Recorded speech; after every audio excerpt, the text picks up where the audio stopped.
The Filipino people, do not deserve leadership by those who are corrupt, plunderers, mga magnanakaw, mga sindikato, and the weak are burdened while the powerful escape accountability.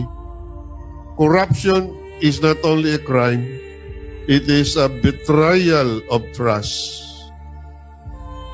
Ang moral stand natin is, of course, yung sinabi na kanina, tatlo, anti-corruption, lahat ng sangkot, litisin, at managot, lahat ng may tiwali ay dapat ikulong. Pangalawa ay yung ating anti-dynasty law. Political dynasty tayo. Anti-political dynasty tayo na dapat ay simulan na, dapat ay patupad na ang nakasulat sa konstitusyon tungkol sa political dynasty.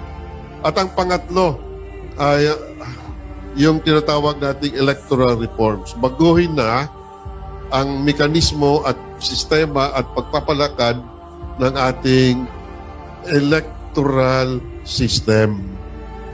The Filipino people, do not deserve leadership by those who are corrupt, plunderers, mga magnanakaw, mga sindikato.